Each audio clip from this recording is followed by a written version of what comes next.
GS exam as में आपका बहुत बहुत स्वागत है। कभी सोचा है कि जिंदगी का मतलब लाइफ का सबसे बड़ा राज क्या है?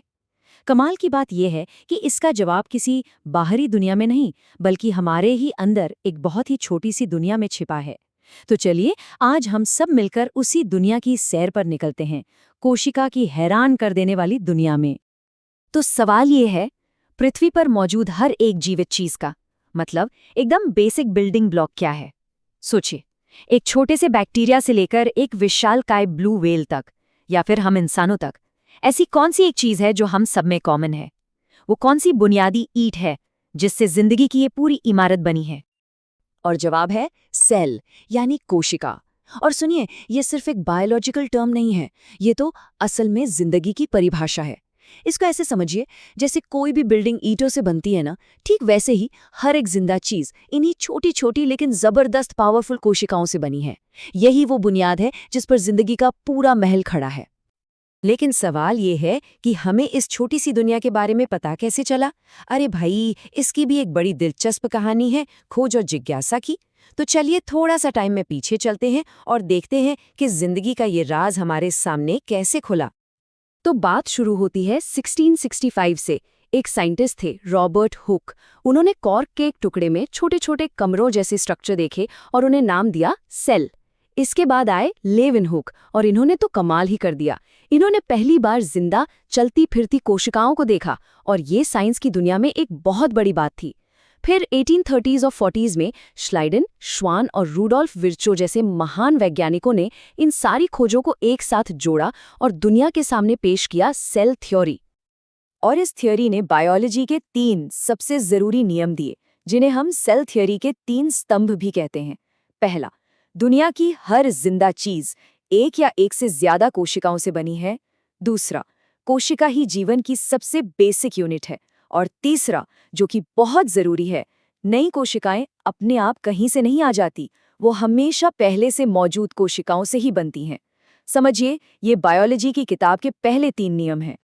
तो अब हम ये तो जान गए कि कोशिकाएं क्या होती हैं।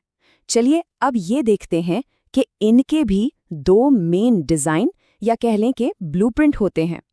ये 2 तरह की कोशिकाएं ही असल में जिंदगी के पूरे आर्किटेक्चर को 2 बड़े हिस्सों में बांटती हैं। एक तरफ है प्रोकैरियोटिक कोशिकाएं। इन्हें आप एक स्टूडियो अपार्टमेंट की तरह समझ सकते हैं, मतलब सब कुछ एक ही जगह पर, कोई अलग कमरा नहीं। इनका जो डीएनए होता है वो भी बस ऐसे ही अंदर तैरता रहता है। इसका बेस्ट एग्जाम्पल है बैक्टीरिया। और दूसरी तरफ है यूकैरियोटिक कोशिकाएं। ये एक बड़े बंगले जैसी हैं, जिसमें हर काम के लिए अलग अलग कमरे यानी ऑर्गेनेल्स होते हैं। जितने भी पौधे हैं, जानवर हैं और हम इंसान भी इन्हीं कॉम्प्लेक्स कोशिकाओं से बने हैं। तो फिर देर किस बात की? चलिए इस बड़े से बंगले मतलब एक यूकैरियोटिक कोशिका के अंदर का एक क्विक टूर करते हैं। इसको एक चलते फिरते बिजी शहर की तरह इमेजिन कीजिए, जहां हर डिपार्टमेंट का अपना एक खास काम है और ये सब मिलकर शहर को यानी हमारी कोशिका को जिंदा रखते हैं। तो हमारे इस शहर के दौरे का पहला पड़ाव है इसका कंट्रोल सेंटर, इसका सिटी हॉल, जिसे हम कहते हैं न्यूक्लियस या हिंदी में केंद्रक। रॉबर्ट ब्राउन ने इसकी खोज की थी और ये कोशिका का सबसे जरूरी हिस्सा है। न्यूक्लियस को कोशिका का दिमाग भी कहा जाता है। क्यों? क्योंकि जिंदगी का पूरा ब्लूप्रिंट मतलब डीएनए और आरएनए यहीं पर एकदम सेफ रखा होता है। यही वो जगह है जो कोशिका को कंट्रोल करती है कि क्या करना है, कैसे ग्रो करना है और कब बंटना है। सारे बड़े फैसले यहीं से होते हैं। चलिए अब कंट्रोल सेंटर से निकलते हैं और शहर के पावर प्लांट की तरफ चलते हैं। आखिर इस पूरे शहर को चलाने के लिए एनर्जी कहाँ से आती है? तो इसका जवाब है माइटोकॉन्ड्रिया।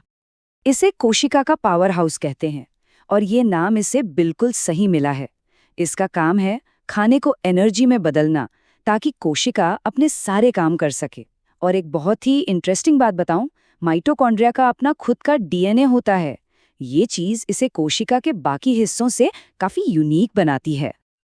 अब भाई, शहर है तो फैक्ट्रीज भी होंगी जहां चीजें बनती हैं। अपनी कोशिका में ये काम करते हैं राइबोसोम और एंडोप्लाज्मिक रेटिकुलम, जिसे शॉर्ट में ईआर भी कहते हैं। ये समझिए कोशिका का मैन्युफैक्चरिंग हब है। राइबोसोम जो हैं वो हैं छोटी छोटी प्रोटीन फैक्ट्रीज। कुछ तो ऐसे ही कोशिका में घूमते रहते हैं और कुछ चिपके होते हैं रफ ईआर से, जिसकी वजह से वो खुरदरा दिखता है। वहीं दूसरी तरफ है स्मूथ ईआर, जो जैसा कि नाम से ही पता चल रहा है एकदम चिकना होता है और इसका काम है लिपिड्स यानी फैट्स बनाना।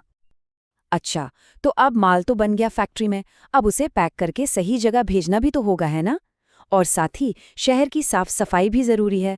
तो इन कामों के लिए हमारे पास है एक पोस्ट ऑफिस और एक रिसाइकलिंग सेंटर। गोल्जी अपैरेटस या गोल्जी उपकरण बिल्कुल एक पोस्ट ऑफिस की तरह काम करता है। ये प्रोटीन्स और लिपिड्स को पैक करता है और उन्हें उनके सही पते पर भेजता है, चाहे वो पता कोशिका के अंदर हो या बाहर।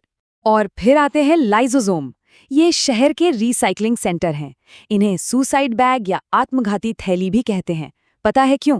क्योंकि अगर कोशिका को कोई बड़ा नुकसान पहुंचता है तो ये खुद फटकर पूरी कोशिका को खत्म कर देते हैं ताकि इन्फेक्शन आगे न फैले। तो अभी तक हमने एक टिपिकल यूकैरियोटिक कोशिका का टूर किया, लेकिन पौधों और जानवरों की कोशिकाओं में कुछ बहुत ज़रूरी अंतर होते हैं जो उन्हें एक दूसरे से बिल्कुल अलग बनाते हैं। तो चलिए अब इन दोनों के बीच के मेन डिफरेंसेस को देखते हैं। तो आखिर इनमें मेन फ़र्क क्या है? देखिए, पौधों की कोशिकाओं के बाहर एक मजबूत सेल वॉल या कोशिका भित्ति होती है जो उन्हें एक फिक्स्ड शेप और सपोर्ट देती है। ये एनिमल सेल्स में नहीं होती। दूसरा बड़ा फर्क है क्लोरोप्लास्ट का, जो पौधों को सूरज की रोशनी से खाना बनाने में मदद करता है। और तीसरा, पौधों में एक बहुत बड़ी सेंट्रल वैक्यूल या रिक्तिका होती है जो पानी स्टोर करती है। ये तीनों ही चीजें एनिमल सेल्स में नहीं मिलेंगी। तो मतलब ये हुआ कि पौधों को जो स्ट्रक्चर और मजबूती मिलती है वो इसी सेल वॉल से मिलती है। और जो प्लास्टिड्स हैं, खासकर क्लोरोप्लास्ट, ये तो पौधों की असली सुपर पावर है। ये सूरज की रोशनी को खाने में बदल सकते हैं। इसी प्रोसेस को हम फोटोसिंथेसिस या प्रकाश संश्लेषण कहते हैं। और सच तो ये है कि धरती पर ज्यादातर जिंदगी इसी प्रोसेस पर टिकी है। तो हमारे इस टूर का आखिरी टॉपिक है कि जिंदगी आगे कैसे बढ़ती है। मतलब एक कोशिका से अरबों खरबों कोशिकाएं बनती कैसे हैं? इसका जवाब छिपा है सेल डिवीजन यानी कोशिका विभाजन की प्रक्रिया में। देखिए, सेल्स के बंटने के दो मेन तरीके हैं। पहला है माइटोसिस। ये ग्रोथ और रिपेयर के लिए होता है। इसे आप एक फोटोकॉपी मशीन समझिए जो एक सेल की हूबहू दूसरी कॉपी बना देती है।